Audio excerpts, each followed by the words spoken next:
नमस्कार दोस्तों। कई विवाह ऐसे होते हैं जिनमें कुंडली का मिलान नहीं होता और लड़का लड़की शादी के बंधन में बंध जाते हैं और फिर शादी के बाद पता चलता है कि पति या पत्नी में से कोई मांगलिक है। तो ऐसे में आपको घबराने की कोई जरूरत नहीं है। हम आपको अपने एस्ट्रोलॉजर के जरिए बताएंगे कि शादी के बाद मंगल दोष कैसे खत्म करते हैं या फिर मांगलिक होने की वजह से आने वाली परेशानियों को कैसे दूर किया जा सकता है। सभी दर्शकों को मेरा नमस्कार। मैं आशु मल्होत्रा। तो आज इस पोस्ट में बात करूंगा मैं एक ऐसे ग्रह की जिसका हमारे जीवन में शुभ कामों के लिए बहुत ज़्यादा महत्व है और हमारे वैवाहिक जीवन में भी उसका बहुत ज़्यादा महत्व है। तो आज हम इस पोस्ट में बात करेंगे मंगल ग्रह के बारे में। तो कई लोगों के मन में ये बहुत ज़्यादा एक मिसअंडरस्टैंडिंग है कि जो मांगलिक होता है तो अगर उसका बिना मांगलिक के साथ विवाह हो जाए तो उस पर उसके जीवन में वैवाहिक जीवन में बहुत ज़्यादा अशुभ फल मिलते हैं और जीवन में बहुत ज़्यादा परेशानियों का सामना करना पड़ता है। तो ये चीज़ें काफ़ी उनके लोगों के मन में ये चल रही हैं चीज़ें जो मुझे भी पता लगी। तो मैं ये थोड़ा सा इस पोस्ट के माध्यम से ये बताना चाहूँगा कि मांगलिक का होना एक्चुअली हमारे लिए कितना बुरा या कितना अच्छा है, उसके बारे में आज इस पोस्ट में हम चर्चा करेंगे। तो सबसे पहले तो लाल किताब में पहले घर को, चौथे घर को, सातवें घर को, आठवें घर को और 12वें घर को अगर यहाँ मंगल बैठे तो वो मांगलिक दोष या योग बनाता है। तो सबसे पहले तो ये मैं आपको सबको क्लियर करना चाहूँगा दर्शकों को कि मांगलिक होना कोई दोष नहीं है, ये योग है। और ऐसे लोगों को कुछ अपने ज़िंदगी में कुछ अलग होते हैं जीने में, तो इसलिए हम ये कहते हैं कि मांगलिक का विवाह मांगलिक से हो।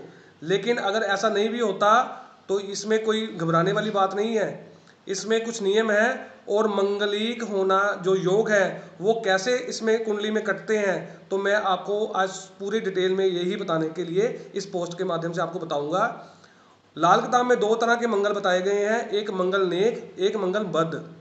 अब मंगल बद्ध कैसे होता है, सबसे पहले तो मैं आपको ये बताऊंगा 1, 4, 7, 8 या 12 घरों में मंगल मेष राशि में, वृश्चिक राशि में या मकर राशि में हो तो उसका मंगल भंग हो जाता है, उस पर कोई मांगलिक दोष नहीं रहता।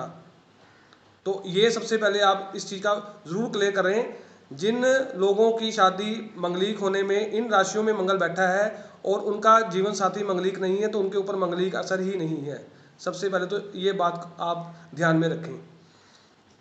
दूसरी बात, अगर मंगल कर्क में बैठा है पहले, चौथे, आठवें या 12वें और उसके ऊपर सूर्य की मदद नहीं मिल रही या बृहस्पति का साथ नहीं मिल रहा तो यहाँ पे मंगल बद्ध हो जाएगा। और मंगल बद्ध भी इसी स्थिति में होता है जब सूर्य और बृहस्पति का साथ उसको ना मिल रहा हो या दृष्टि ना हो, तब वो मंगल बद्ध कहलाएगा। लेकिन अगर मंगल अकेला बैठा है खास तौर पर कर्क राशि में, नीच राशि में, तब ही वो ज़्यादा प्रभावी देगा, अपने बुरे प्रभाव ज़्यादा उजागर करेगा। जातक बहुत ज़्यादा कड़वा बोलने वाला, लड़ाई झगड़ा करने वाला, बात बात पर हर तरह की, कई बार खानदान को बर्बादी के कगार पे भी ले जाने वाला होता है। तो ये स्थिति मंगल की सबसे ज़्यादा बुरी है, इस चीज़ का ज़रूर ध्यान रखें। उसके बाद मैं ये बताऊंगा कि अगर लड़का और लड़की में विवाह हो रहा है और कुंडली मिलान हो रहा है तो लड़का मंगलिक है, लड़की मंगलिक नहीं है, तो इस घर में इससे हम क्या देखेंगे कि मंगल कैसे करता है। जिस घर में यानी कि 1, 4, 8, 12 में अगर जातक के मंगल हो और लड़की के इन्हीं घरों में सूर्य, शनि, राहु और केतु हो तो मंगल कट जाता है। इसमें कोई घबराने वाली बात ऐसी नहीं है। लड़का मंगलिक हो या लड़की मंगलिक हो, उनके ऊपर बृहस्पति की शुभ दृष्टि पड़ती हो तो मंगल कटता है। शुक्र या बृहस्पति केंद्र में हो, जातक मंगलिक हो तो मंगल कट जाता है। तो इसमें कोई घबराने वाली बात नहीं है, सिर्फ अपने मंगल को कायम रखें।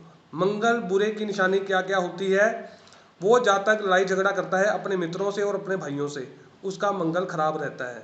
अगर वो इनके साथ विनम्रता से, सहानुभूति से, प्रेम प्यार से चलता है तो उसका मंगल हमेशा ठीक रहता है।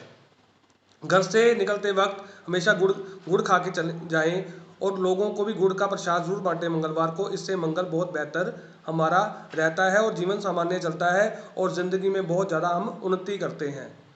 तो उसके बाद अगर वैवाहिक जीवन में मंगल की वजह से कोई परेशानियां आ रही हैं तो आज मैं मंगल ठीक करने के आपको बहुत सरलता वाले उपाय बताऊंगा। मंगलिक जातक को हमेशा हनुमान जी की शरण में ही रहना चाहिए। हनुमान चालीसा, सुंदरकांड का पाठ, चोला चढ़ाते रहें, हनुमान मंदिर में प्रसाद चढ़ाते रहें और उसके बाद उनको बूंदी के लड्डू चढ़ाएं और उसके बाद वो गरीबों में बांट दें। जितना आप शनिवार को गरीब लोगों की मदद करोगे मीठे के अनुसार और हनुमान चालीसा पढ़ोगे, आपका मंगल हमेशा ठीक रहेगा और आपको हमेशा कभी बुरे फल नहीं देगा। लेकिन अगर जातक किसी स्थिति में मांस मदिरा का सेवन करता है और अपने पूर्वजों का मान सम्मान नहीं करता, अपने भाइयों का नहीं करता और अपने परिवार का नहीं करता, अपने घर वालों के पति पत्नी का नहीं करता, बच्चों को नहीं करता, तो मंगल उनको बहुत ज़्यादा दुष्प्रभाव देता है, क्योंकि मंगल हमारे खून का भी कारक है। तो इस चीज़ का जरूर ध्यान रखें, अग्रेसिव होने से बचें, तो आपका मंगल बहुत शुभ होके आपको हमेशा अच्छे फल ही देगा। तो इसमें कोई ऐसी स्थिति नहीं है। इसके बाद हम क्या कर सकते हैं, बरगद के पेड़ पे हर मंगलवार को मीठा दूध चढ़ाएं और वहाँ की मिट्टी का तिलक लगाएं। नीम के पेड़ पर जाएं, जल चढ़ाएं और हो सके तो चांदी का एक चौकोर टुकड़ा नीम की जड़ में दबाएं। इससे मंगल बहुत ज़्यादा आपके ऊपर लाभकारी ही असर देगा और आपके जीवन में हर तरह के काम बनते चले जाएंगे और कोई परेशानी नहीं आएगी। मुझे आशा है कि आज इस पोस्ट के माध्यम से जिन लोगों के मन में ये भय था कि मांगलिक होना एक दोष है, तो आज काफ़ी हद तक क्लियर हो गया होगा। तो अगली पोस्ट में मैं इसी के कोई ना कोई नए ग्रह के बारे में आपको जानकारी दूंगा। तब तक के लिए सभी दर्शकों को मेरा नमस्कार। वैसे तो शादी प्यार का बंधन है। अगर पति पत्नी के बीच प्यार और विश्वास अटूट है तो कोई बला उनका कुछ नहीं बिगाड़ सकती। कुंडली टीवी डेस्क से दीक्षा गुप्ता की रिपोर्ट।